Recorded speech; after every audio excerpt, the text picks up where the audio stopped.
Hello everyone, Ben here, and in this video I'm going to be talking to you about the logistics of a good photo. Firstly, I'm going to be talking about the composition of a photograph. The composition is the arrangement of objects in the photograph to make it look better or more intriguing. A major rule in photography is using the rule of thirds. In this, the idea is that the screen is split up into 9 equal squares. The centre of your picture's subject by this rule should be at one of the red dots on the bottom row. This makes a picture much more pleasing to the eye. As you can see, I used the method here and it was so effective because the deer was dwarfed by its surroundings, whereas if it was in the centre, the sole focus would be on it and the picture would be less effective. Now pause the video here and find an object which you can apply to the rule of thirds. Next, I'm going to talk about adding depth to a photo. Adding depth to a photo is a great way to make a photo even more interesting. On some occasions, the background can completely contrast to the subject on your photo, which can be very intriguing. Additionally, keeping the depth of a photo similar to the foreground of your photo can be effective because it can show how vast the landscape is.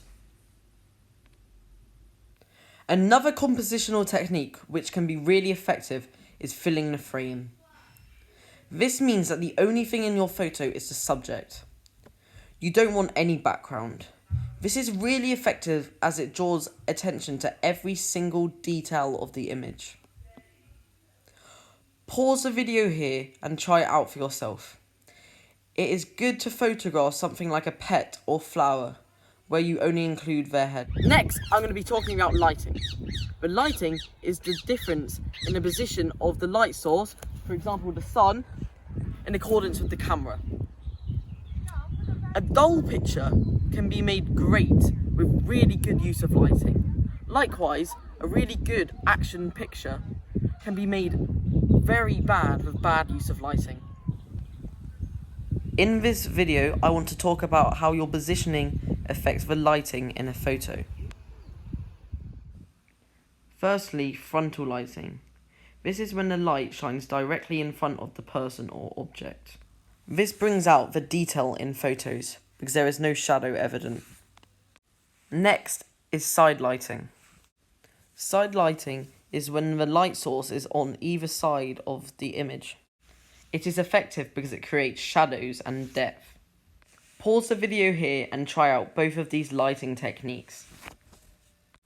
Next, I'm going to be talking about the use of hard versus soft light. Soft light is light that wraps around objects to avoid shadows. Soft light is created by large sources of light. This can include the sun when shining through clouds. In conclusion, soft light produces much more soft-edged shadows. The difference between soft light and hard light is the relationship between the size of the light source and the distance from the subject of the photo. Therefore, hard light sources include things like torches and the sun, as the sun is so far away from Earth. Hard light creates much more shadow and silhouette on the subject. Photographers use this to give an element of illusion in their photos. Now pause the video and take a photo of an image when the sun is behind the clouds. Then afterwards, when the sun is out of the clouds, take a photo of the same image in the same position again and see how it changes. Next up, I'm going to be talking about equipment. There is so much different equipment in photography that can enhance your photos. I'm going to be talking about some of the key ones now. Don't worry if you don't have any of this equipment, but it's still really important to learn and understand them.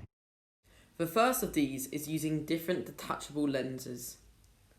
There are two types of camera lenses, prime lenses and zoom lenses.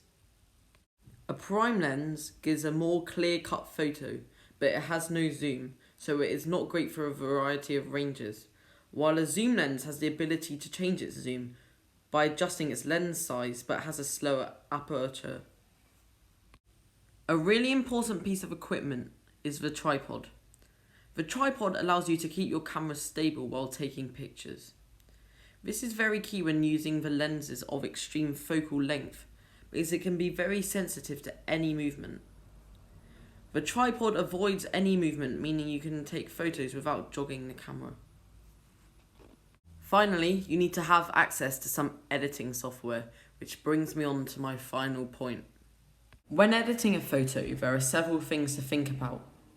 Adjusting the brightness of the light source in the picture, using filters, for example making it black and white, cropping certain parts of the picture, sharpening edges within the photograph. As you can see here, this picture is far from perfect. Firstly, we've got a green sunspot.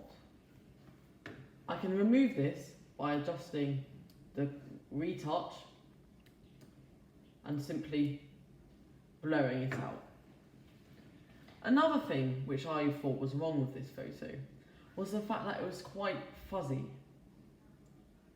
I can change this by adjusting the definition,